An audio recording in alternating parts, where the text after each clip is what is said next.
Speaking of evil corporation news, let's talk Sony.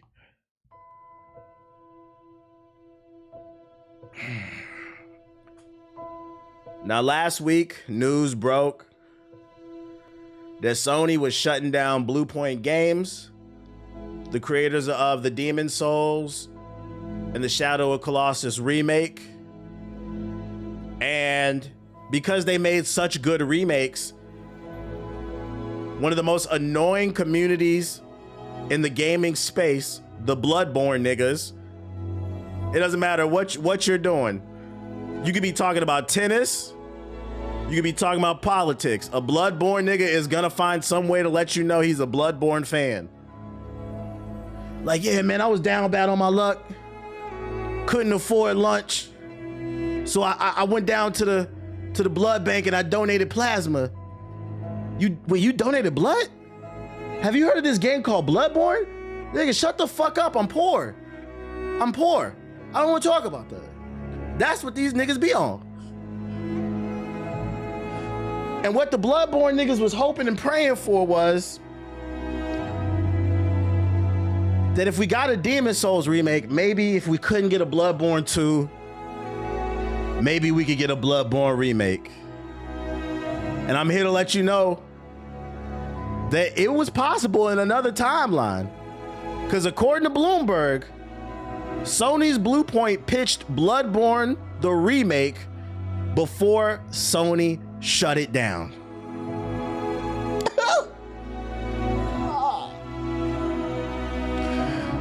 Last week, Sony announced the closure of Bluepoint Games, the Austin-based subsidiary behind the acclaimed remakes like Demon's Souls and Shadow of the Colossus. Around 70 people will lose their jobs, although Sony has also given them opportunities to apply for positions at the other studios within the organization. The decision came just 5 years after Sony purchased Bluepoint. They purchased them just to stab them in the back. A period during which the studio failed to release a game on its own. How did Sony executive Herman Hulst go from writing in 2021 that Bluepoint's vast expertise in world building and character creation will be a huge plus for future PlayStation Studios properties to shutting down the studio? Friendly reminder, if you missed the story, Bluepoint was also working on a live service God of War game. So Sony canned that and Bloodborne.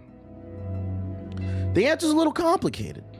Following the purchase, Bluepoint continued to work helping Sony Santa Monica studio with the development of God of War Ragnarok, released in 2022. After that, the newly acquired PlayStation studio had ambitions to make its own game rather than co-developing or remaking games made by other companies, as they should. They said, we got talent, let me show you. At the time, Sony was all in on live service games. Games designed for continual monetization after launch, aka robbing you. One of these games would be Bluepoint's first original title under PlayStation, a live service game in the God of War franchise, which the organization hoped could support several sequels and spin-offs like its own smaller version of the Marvel Cinematic Universe. Bluepoint began working on a game in which the character Atreus would fall into Hades, and I haven't heard this part. According to people familiar with the project, a loose idea was for the players to control different versions or aspects of Atreus as they battled through Greek hell and had to have some sort of cooperative gameplay and ongoing support, although much of the game's design was in flux. It was an awkward fit for the studio, which hadn't released an original game since 2006 and never tried to develop a live service game. This sounds like it could have been fun if the story was done right. This is disappointing. Because here's the thing, you never know what you want until you see it. Because remember they were working on, Insomniac was working on a rumor to work on that live service Spider-Man game. In my head, I was like, fuck out of here. And then I saw the trailer and I was like, wait a minute, I might try this. You never know. We needed a trailer. It was an awkward fit for the studio, which hadn't released an original game since 2006 and had never tried to develop a live service game. Bluepoint was a small team that was mostly had expertise in art and engineering, not design. Developing a game that hooks players for the long haul is a challenge that even the most experienced studios have struggled to conquer, i.e. BioWare with Anthem. Some Bluepoint staffers grumbled that they should be working on another traditional action game like Demon's Souls or God of War Ragnarok rather than a live service project that few of them seem to want to make. I would probably agree with that. So I can see how some people were frustrated within the studio, going from making remakes to jumping straight. Because in my opinion, although you could argue MMOs are live service games, but this version of live service games as we know them are like the new MMOs. MMOs are notoriously some of the hardest games to develop. They're expensive, constantly rolling out content, finding ways to innovate. Going from remakes to making the most expensive thing, that is a big jump. So I can see how some of the devs were kind of frustrated with maybe the ownership. Even with help from Sony Santa Monica, Bluepoint struggled to make much progress and spent several years floundering. In July 2025, Sony canceled the God of War live service game. When we broke the news, a company spokesperson told me that Sony was working closely with Bluepoint to determine its next project. There was one idea that seemed perfect: Bloodborne, a gothic action game released in 2015 for the PS4. Developed by From Software, Bloodborne is widely considered to be one of the greatest games ever made. And these Bloodborne niggas will never hesitate to let you know. Ah, I just stubbed my toe.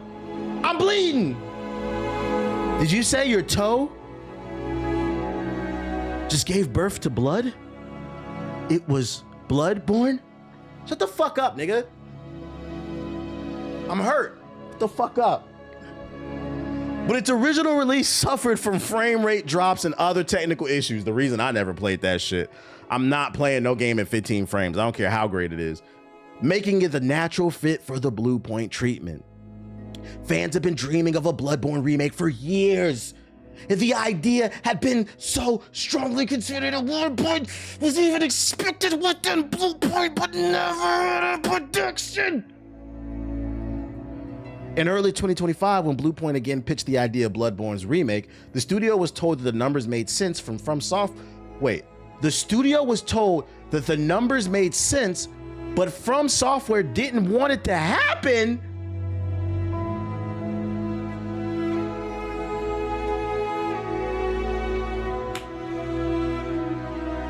It's a lie. It's a lie. It's a lie.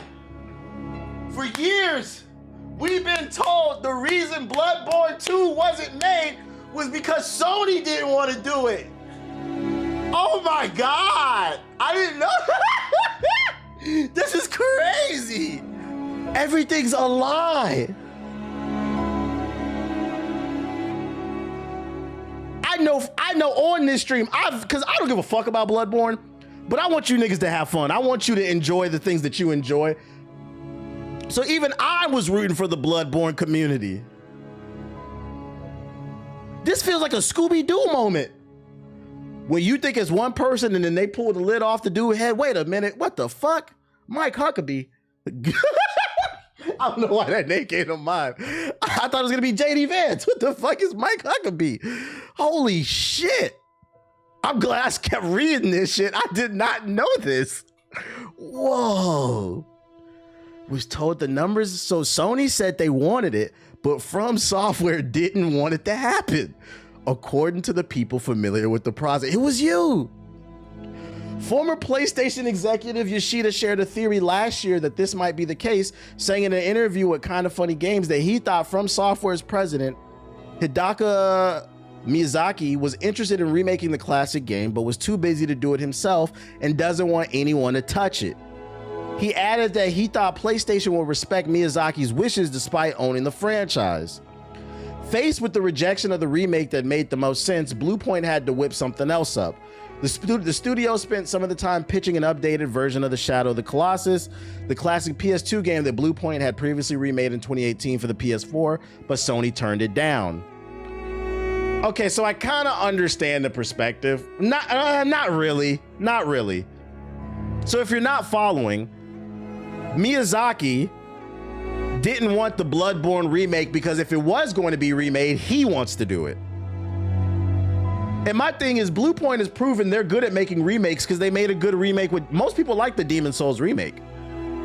I could understand his stance if they were talking about producing Bloodborne 2. Fuck no. Miyazaki and the team, they got to do that. But a remake? Something with just better graphics? Better frame rate? You couldn't let Bluepoint get it? Can y'all blame him? The game is basically like his baby. He wants his hands on with it. I guess that's one perspective. Sony wanted this though. They wanted this. My thing is like, okay, I understand it's his baby, but if it was just a remake that they pitched, what would he have done different that would have made it so much better? I understand his sentiment towards it, but I don't think the game would have changed that much. And also, they could have brought him in as like, what's the word? A consultant.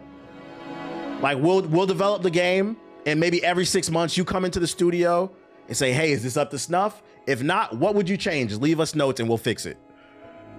I feel like there could have been a workaround, and they could have printed money. Bloodborne 2, I'll give him that. Like, nah, Miyazaki got to do that with the A squad. But you could have gave the B team the remake. Yeah, the B team made Night Rain. That's facts. So I don't know. Like, I understand, but I don't know, man. I don't know. This is crazy. Still burning to make an original game, Bluepoint pitched other PlayStation studios on developing new projects and other franchises, such as a spin-off of Ghost of Tsushima, but nothing was greenlit. Some of the other studios, which have already been facing heavy financial pressure in recent years, were concerned about dictating significant resources to another team's project, according to people familiar with their thinking. So Bluepoint, at bare minimum, they're pitching original ideas, they're pitching remakes, they're pitching spin-offs, and Sony, they're both kind of at fault. I'm not gonna lie. Miyazaki was Mutombo in the paint. He said no, no, no, and Sony wasn't greenlit in nothing either. This is interesting. By February of this year, Bluepoint had gone more than a year without securing a new project. On February 12th, when Sony announced plans to remake the original God of War trilogy without Bluepoint's involvement, some employees at the studio began to grow uneasy. Exactly 1 week later, they got the news that Bluepoint was shutting down. Behind the scenes, Sony no longer thought Bluepoint was equipped to make its own game and couldn't find a partnership that made sense, according to people familiar with the company's thinking. I feel like that's not fair. Like, they put out good games for you. You never gave them a chance to make their own game. If they would have made their own game and it fucking Floposaurus Rex, then I would understand their standpoint, right? But they didn't even get one. They didn't get one. Just got rid of them. Life ain't fair. That's real too. That's real. It's a tragic end to the game studio that was acclaimed for its technical and artistry proficiency.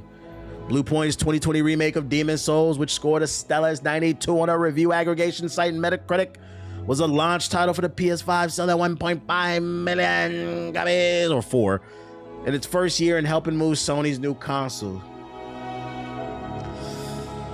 In recent days, as Bluepoint's former staffers hunted for jobs and tried to figure out what's next, other companies were making phone calls to see if they might be a way to salvage the studio elsewhere, according to people familiar.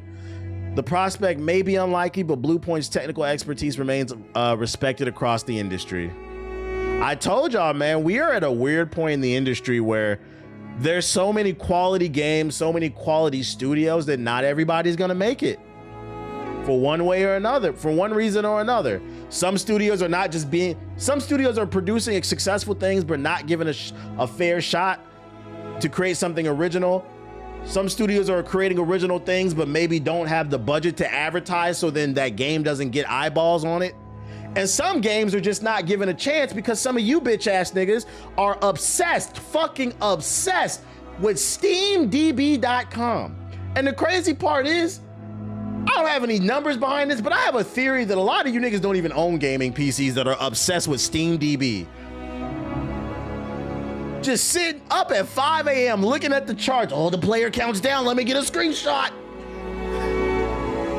Let me get that screenshot and make these people look bad. Look, guys, at 3 a.m., they only average 50,000 players. Look, guys, on a random Tuesday afternoon, they only got 20,000 players. We're no longer critiquing the quality of games. We now determine, and by now, I'm talking about y'all, not me, the quality of a game based off how many people are playing. Shit is getting weird, man. It's getting fucking weird. It's getting so weird to the point where I might as well bring this up. I don't know if I saved it for... I was playing Marathon yesterday. I gave my review of that shit, right? I seen a tweet that went viral this morning. This shit was crazy. Yo, shout out to me. I got a nigga community noted, man. I got my first community note. This is how weird it is. So for those unaware, Marathon is having an open beta right now. And what's really cool is Bungie is being receptive. They pushed out a patch based off y'all feedback today. So they're dropping patches over the next 24 hours. This tweet went viral saying, according to Steam DB, there were mass refund requests after the Marathon beta. He said people hate the beta so much, they're mass refunding the game. You cannot track refunds. It's not public information. Only the developers and the publishers can see that shit. This is what I'm talking about when I say people are pushing weird agendas. So between the lack of advertising, the lack of fair shots, whether the fair shot is not coming from the publisher side or even the gamers, we are gonna get to a point where niggas are hating everything so goddamn much, you're not gonna have anything to play. And yesterday, I checked what games are coming out for the rest of the year. I'm letting y'all know, if you are a ball and gun gamer, if you are primarily a multiplayer only gamer, if this game, because Battlefield's fucking up, if this game does not succeed, it's gonna be a very boring 2026 for y'all. Because go check the schedule of the games that are coming out for the rest of the year. It ain't nothing but banger. Single player games, we eating. Single player gamers?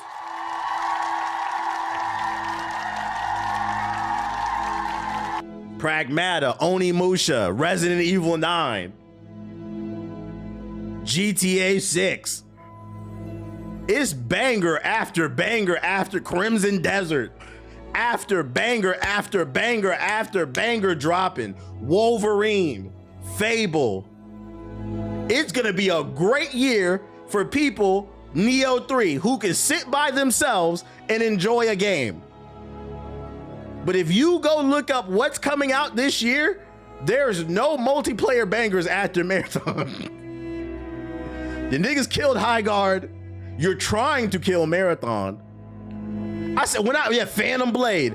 When I seen this shit, I said, oh my God, if Marathon fails, we don't know if Blade is coming out this year. I hope so, but we don't know. We ain't seen no gameplay. I said, if they kill Marathon, oh my God, it might be a Call of Duty year. We might be playing more 2K than ever. 2K27. So I'm just letting y'all know. I didn't mean to go on this tangent, but go look up the game release schedule of 2026. Matter of fact, fuck it. Let's bring it up. Because you multiplayer gamers are not beating the allegations. You guys are fucking yourselves over. 007. Right now, we are at the end of February. So let's go to March.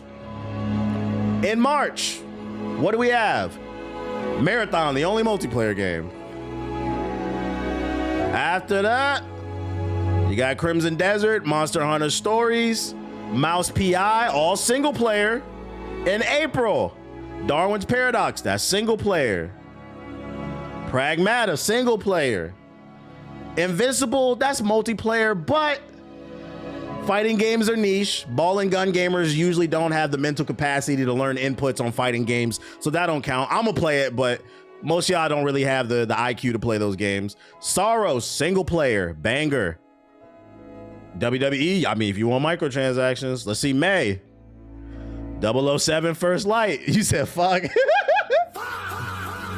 In May, we got Batman 007, single player. There's no multiplayer coming out. In June, you niggas can play Dead or Alive 6 Last Round, a game from 10 years ago. But once again, that's a fighting game. Ball and gun gamers don't got the mental capacity for that. August, Marvel Token comes out, technically multiplayer, but it's got advanced inputs. Y'all niggas not playing that shit. But there is Beast of Reincarnation, another banger. You're not playing that. Phantom Blade Zero in September, banger. October's light. I'm gonna assume because other games have it. Some of these games don't have release dates yet, so some of this probably will come out in October. November, you will get the Holy Grail of Ball and Gun, but there's no guarantee the online will be there day one. Most likely, GTA 6 will launch as a single player game. In December, we don't have anything yet, but there's plenty of other games. I hope. Oh, Marvel's Wolverine comes out in September. They haven't updated this, but that's single player. Do y'all understand where I'm coming from? We gotta expand the vocabulary. We gotta learn to say something. I tried it and it wasn't for me, and that's okay. Cause y'all are killing your own fucking hobby, dude. I hope we understand where we're coming from. I hope we fucking understand. Those who love games are having fun. Yeah, if you just love games, you're having fun. I thought GTA 6 was pushed back to 2027. Yeah, matter of fact, there's no guarantee this is coming out. As far as we know, it's supposed to come out in November, but there's no guarantee. Yeah, you're shooting yourselves in the foot. Yeah, my pocket's gonna be hurting this year. If you're a single player gamer, you're eating good this year. We're eating real good. 1, 2, 3, 4, 5, 6, 7, 8, 9, 10. What else we got? 11, 12. That's multiplayer only. 13. That just came out. 13 games times $70, bruh. I just, and mind you, all these games don't have release dates. You actually know 14 because Wolverine. They just haven't updated this list. Wait, hold up, TBH. Isn't it the same thing you got mad at sparking niggas for? Questioning your IQ in relation to fighting games?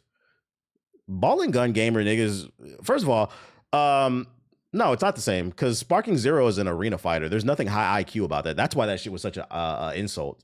The fact that you don't even understand that, arena fighters are low IQ games. You press one button and do a fucking combo. It's not on the same. It's a reason why niggas who play Sparking Zero and Naruto Ultimate Ninja Storm are never in the top 8 for Street Fighter and Tekken. No, it's not the same thing, bro. He said, yeah, that was a ball and gun gamer comment. The reason I didn't count the fighting games because they are. I'll repeat myself for the millionth time. Fighting games are they are multiplayer games. But ball and gun gamers are not going to be playing Marvel Token like that. And if they do, they're going to rage quit the shit. Why? Because these games take skill. It requires being able to memorize a lot of different inputs and like situations. Them niggas is not doing that shit, bro. Fighting games are notoriously some of the hardest games to play. It's the reason why they don't sell that well. They're very niche. To be fair, not even to put it on ball and gun gamers. Fighting games as a whole are niche. Battlefield 7 and COD are coming. That's why, hey, Siggy, jokes aside, I said this year might be a Call of Duty year because it's looking kind of light, man. I'm hoping Call of Duty's good because I always like having a single player and a multiplayer game to play. And it's not looking like it's a lot of multiplayer to play. You ever seen Naruto Ultimate Ninja Storm Pro matches? Shit's awful. I don't know if Battlefield 7's coming out though. Who brought up Sparking Zero, about to get him started? It's not even worth my time, bro. That comment was low IQ. It's the reason nobody's playing that shit. It's just boring. Thank God for Deadlock. Hey, I'm hoping Deadlock might be our savior. I keep hearing good things about Deadlock. I'm going to have to give it a shot. But even the problem with Deadlock is right now it's exclusive to PC. I would imagine they probably want to bring it to console eventually, but right now it's so that it's going to have a very specific audience. Is there a certain reason why Tekken has a huge black community? I don't know why. Niggas are just good at Tekken. I don't know what it is, man.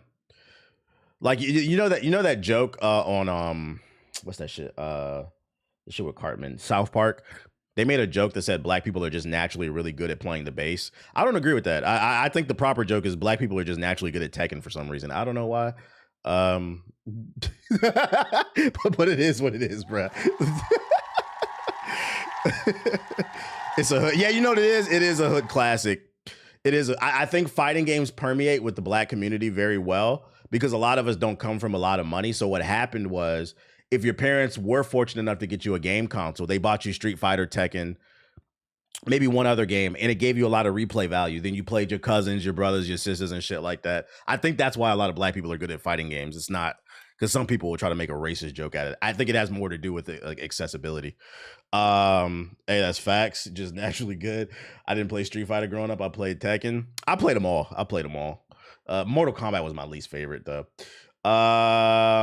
What else I got for y'all though? I went on a whole tangent. I didn't mean to do that, but you speaking facts for real? That's a universal experience. Tight shit. Oh, more evil corporation news. Bloomberg's Jason Schreier thinks Sony might pull the plug on PlayStation's PC ports, putting Wolverine fans in a bind. Now, on this stream for the last 2 weeks, I've been saying, if you are rooting for Xbox to fail, you have the wrong mindset. Rising tides raise all ships. If Xbox fails, Sony's gonna... If Xbox fails today, Sony's gonna fuck you in the ass tomorrow. And I'm here to let you know they're itching to fuck you. Itching. Because all of a sudden, they want to pull their ports off a fucking PC. If a prominent industry insider is correct in his hunch, we might never see Insomniac Games' Marvel's Wolverine hit PC. Jason Schreier believes Sony could be turning its back on the platform, instead opting to keep its big-budget single-player adventures on its tall, white obelisk of a system in the future. Thanks to, you said, nah, by tonight, nigga. Thanks to a quote that's been doing the rounds today, just one day after we finally got a release date for Insomniac Games' long-awaited and famously leaked Wolverine title, PC players are now having to ponder whether they'll ever get a chance to see Logan's adamantium claws shine on their systems in a game with more bite than Marvel Tokens Fighting Souls. The quote stems from a discussion between Schreier, Kirk Hamilton, and Maddie Myers on this week's Triple Click podcast titled Why Phil Spencer Retired and What's Next for Xbox. The focus of the hour-long show is very much on the future of Xbox brand after having lost its long-serving head honcho, Phil Spencer, but the conversation does lightly touch on what it could mean for its famous competitors Sony and PlayStation. While the last few years seeing PlayStation's traditionally locked library of games trickle over to the PC storefronts, Schreier believes we might have seen the end of Sony's half dipping their toes in the water, despite the success of their games like Stellar Blade they've seen on PC. Because I can't stress enough, it ain't about sales. Matter of fact, because we know you PlayStation niggas don't buy games, a lot of these Sony exclusives are being subsidized by PC gamers. I say this shit all the time, and just for clarification, because Sony niggas get mad when I say this shit, when I say you niggas don't be buying games. Obviously, what I'm about to say don't apply, let it fly. Sony niggas buy games, but you guys buy the same shit every year. Matter of fact, I'll bring the article up just as fucking proof. I think it should come up in my, yep. Most PS5 owners are buying the same game since 2022. So when I say PS5 niggas don't buy games, specifically, and I gotta get better at wording this shit, because when it gets clipped, niggas get mad because they don't understand what I'm saying. I'm saying PS5 niggas don't buy exclusives. You bought a PS5 to play Fortnite, Call of Duty, GTA, Roblox, and Minecraft. 2024, same shit. 2023, 2020, the same shit. But then they be in Twitter spaces bragging about how great their exclusives are. How would you know? Y'all don't play them. The only reason a lot of these exclusives keep getting made is because PC niggas are buying them.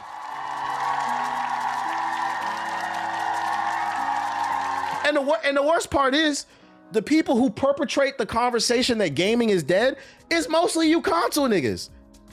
You have games on the platform, you don't buy them, and then bitch, there's nothing to fucking play. Shit's crazy, man. Shit's fucking crazy. Anyways, I think the sense I'm getting is that they're backing away from putting their exclusive console stuff, like traditional single-player titles, on PC, before agreeing with the idea that a theoretical sequel to the Ghost of Tsushima and Ghost of Yote's RPGs could skip PC entirely. While it's not surprising to see Wolverine release date announcement come without word of a PC version, given the PlayStation PC's ports tends to drop long after their console counterparts, Jason wouldn't be surprised if Wolverine never escaped Sony's big white box. I wouldn't either, and I'm gonna tell you why. And this is why I said Sony's gonna be, if Xbox collapses tomorrow, Sony is going to fuck us. Friendly reminder, the only reason Sony's exclusives came to PC was because of Xbox. Friendly reminder, the only reason you get those free PlayStation games every month was because of Xbox. This is what I mean when I say rising tides raise all ships. Competition is good. If you eliminate the competition, you eliminate the desire to get better.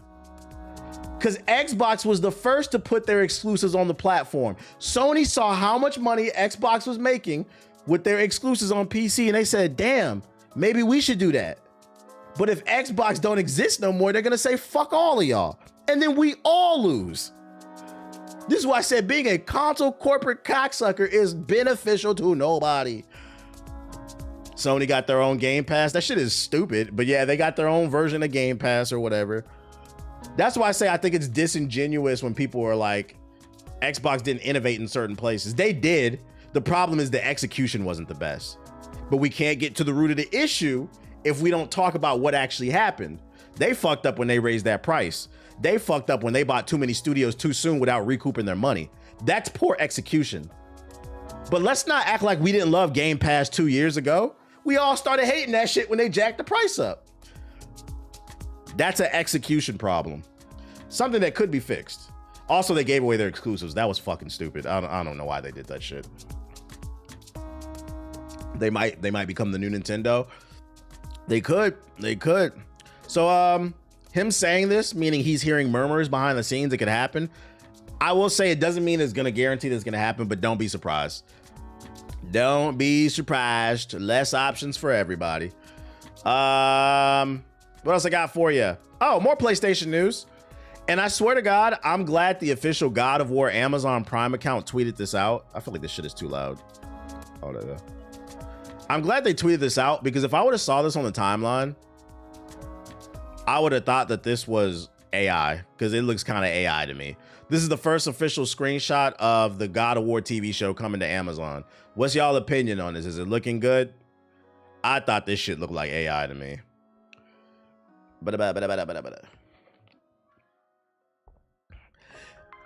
True question is, do we really care? I personally care. I believe in preventative medicine. If we can prevent something, we should. The problem is most humans are reactive. You wait till you get sick and then you go to the store and then you drink orange juice. I don't know if you guys know that doesn't do anything. Vitamin C is a preventative vitamin. You're supposed to take it daily to boost your immune system. It's the same shit. So when you say, does anybody really care? Comment YouTube chat. You don't care now because it's not fucking you in the ass. But when they start fucking you with no lube, then you'll care. That's why I bring this shit up, bruh. I know, critical thinking. I think it looks cool. They don't want a black dude playing whiteface. I guess. Yeah, I gotta see it in motion. But this image, it looks like too over processed. I feel like I gotta see it in motion. Ultimately, PS5 will make the move, then find themselves right back to releasing on PC. Well, the best solution is just don't move, period. Just leave shit the way it is, man. At least in this case, change it like the first Sonic. I gotta see a trailer before I judge. What I will say is Amazon does tend to release good shows, so I'm gonna give them the benefit of the doubt, but this image looks way over processed, I think. Yeah, it looks heavily digitally altered. That's what I mean. Yeah, it looks too processed. I hope the actual live action video doesn't look that good. We're supposed to evolve. What are these PS3 graphics? Bro, shut up. Other good PlayStation news. God of War Sons of Sparta co-op can now be accessed right away. Since the shadow drop of God of War Son of Sparta earlier this month, some players have complained about being unable to play the co-op mode until after beating the game. That ends now because Sony has revealed a way to skip ahead of the pit of agonies. As revealed on the PlayStation, man, I'll summarize it for you. The new 2D prequel game for God of War has a co-op mode and it's listed in the PlayStation Store, and a lot of people got upset because you couldn't play it when they downloaded the game. It turns out you had to beat the story mode before you could access the co-op. Now there's an update, you can access the co-op at any point. So I mean, whether you're interested in the game or not, to me it's a W for them to listen, and they listen to the community. I'm not gonna get mad at that.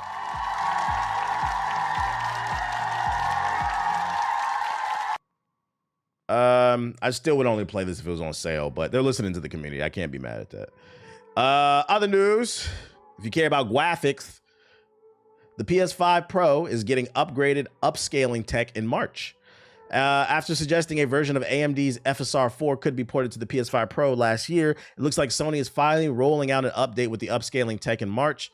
Mark Cerny, the lead architect of the PS4, 5, and Pro, shared via a blog post that the PS5 Pro will be updated with a new version of the company's PSSR upscaling tech next month, and Resident Evil Requiem will be one of the first games to use it. PSSR is an AI library that analyzes games images pixel by pixel as it upscales them, Cerny said, which boosts the visual fidelity of games on the PS5 Pro while running them at a less demanding resolution. The upgraded version of the PSSR takes a different approach to not only the neural network, but also the overall algorithm, and is now able to keep both frame rate and image quality high when enabled. Translation, your PS5 Pro will look a little bit better. Just know you will not see any of this unless you have a monitor or a TV that can handle these resolutions, but I'm never going to complain that you're getting more value out of your platform.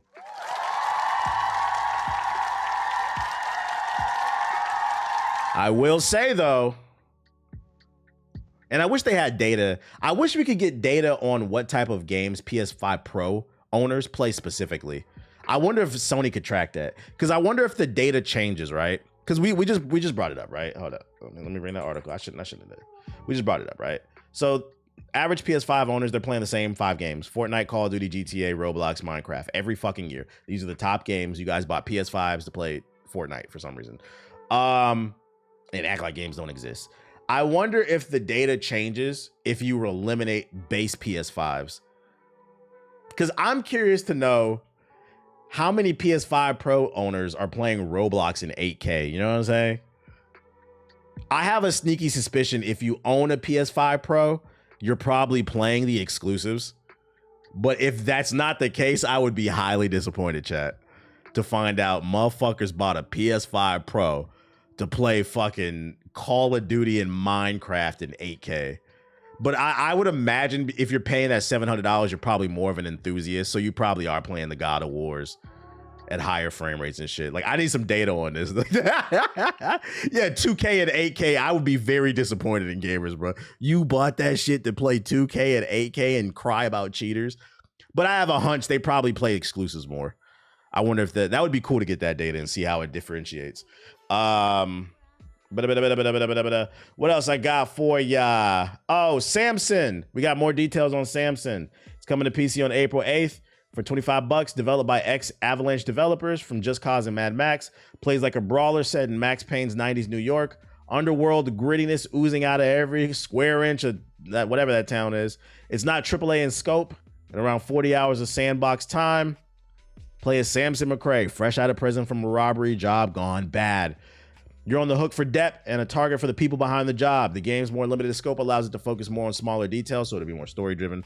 Combat equals heavy and light attacks, throw objects, shove, parry, evade, feels heavy in a really good way, so punches will have power to them. Progression system unlocks skills in categories like instinct, which increases adrenaline, tactics increase health, aggression, or cunning. Hard-hitting in-your-face combat. The game is split into days. Each day is split into afternoon, evening, and night. You have to pay back an amount of depth each day, and you can choose what quest you want to do, which moves the day forward. Some jobs can only be taken at certain times of the day. And then there's like some gameplay right here too.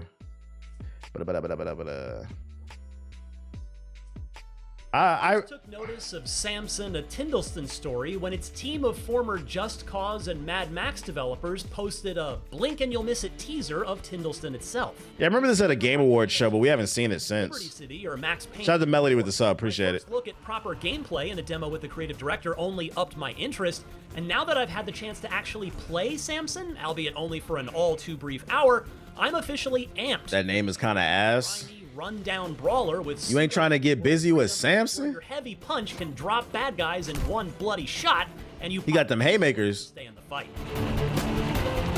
This definitely looks like Diet GTA. Like, you could tell the scope is a lot smaller, but that's not a bad thing as long as the story is fire. The setup for this 1990s set crime story sees you as Samson McRae. Does Samson have a face? After eating a charge as a result of a robbery in St. Louis gone bad. St. Louis? What you think? Man, I just want to see the gameplay. And cunning, which ups your finesse. This allows you to tailor your Samson to your preferred playstyle, whether you'd rather absorb and dish out maximum punishment in each fight. Ooh, what are those animations? Whoa, I don't want that shit. Or strike quickly and frequently in order to speed up the maxing out of your adrenaline meter. Thumbsticks and enjoy a brief period of dealing extra damage. Gameplay segments are split into days, and within each day are afternoon, evening, and night. I guess Samson's not a morning person. Every time the sun rises, you'll have to pay back a certain amount of your debt. Here we go again. In order to do that, you'll need to take various small jobs around Tyndallston. Fortunately, you've got choices each day. It's not a linear mission structure. My first job involved finding the manager of a club called Chubbs and, well, beating the... Yeah, I don't know about this, chat. I don't really like this gameplay. These animations, it seems like animations weren't in the budget. crap out of it. All right, I felt that one. Naturally, it wasn't quite so simple. I had to worm my way through the bowels of the... Bro, that's AI animation. It does look weird. Like what is this like? You know how when Akuma leaves shadows behind his body when he moves? It's like it has like this weird shadow effect whenever they move. This mission functioned as a bit of a tutorial, allowing me to practice parries, dodges, light punches, heavy punches, and triggering my adrenaline meter after I built up enough adrenaline during the fight. Is that the same guy? Hold it. Adrenaline during the fights. It didn't hurt Samson's chances of me loving this game when the What the fuck, bro? What is Samson's chances of me loving this game when the... Yeah, chat. Man, I'm gonna play this off stream, man. We're gonna finish this mission up off stream. I'm good off that, man. It's like there was literally no animation between the throw and the ladder. This nigga threw him and he just hit the ladder. Like it went from frame 1 to frame 45 out of nowhere. That shit is crazy, dude. I'm gonna I hope y'all clean that up. But right now, it's too many good games to be worried about Samson, man. And then last but not least, we got a new target. According to San Ran, or I think it's San Ran or some shit. I don't know. We got new PS4 gamers, nigga. New target alert. Actually, no. We got some new niggas we need to bully. So apparently these were in the comments of the new Pokemon announcement. Switch 1 niggas is upset that it's not coming to the Switch 1. Like, yeah, they put out the Switch 2 so that, and you know, a matter of fact, shout out to Nintendo. The Switch 2 has been out for like, what, 6 months? They said, fuck you, Switch 1 niggas. You want to play the new game? Get the Switch 2. That's what I like. That's what I like. One of the biggest, because I feel like we don't talk about this enough. One of the reasons why PS4 niggas exist, PS4 port begging welfare babies exist, is because Sony allowed that shit. And because they're fucking greedy. At some point, these studios and these hardware manufacturers have to put their foot down and say, no, bitch ass nigga, you want the new shit, buy the new shit. That's what, so shout out, I can't believe I'm saying shout out to Nintendo. They said you want to play Pokemon Wave and win, get a Switch 2. That Switch 1 came out 1,500 million years ago. We don't care, bro. And you know the crazy part about people bitching about this shit? These be the same people bitching that the last few Pokemon games run like dog shit. Guys, the reason those games run like dog shit is because the Switch 1 came out in 2017. Are you following? It's an old computer. It can't do it anymore. Every time you try to boot up a game. So a shout out to Nintendo. They said, no, get to it, upgrade. Let me upgrade. Let me hit it again for Nintendo. That's what I like to see. So guess what? Now that I know y'all on this bullshit, Switch niggas, we on you too. Switch 1 niggas, we are on you. From now, matter of fact, I'm making a call on some Meek Mill shit. I'm making a call. From now on, when we talk about Switch games off rip, you should know we talking about the Switch 2. We're not talking about the Switch 1. So if I say this shit coming to the Switch, we're talking about the Switch 2. We don't care what's going on with the 1. The 1 is for your little cousin, your little badass cousin that can't sit down. PS4 Menace Cap Mafia, you niggas is the new peasants. So this is a new development. I'm gonna keep my eye on these PS4 niggas, man. You should get a target board with Switch 1 on it. We gonna keep an eye on them niggas.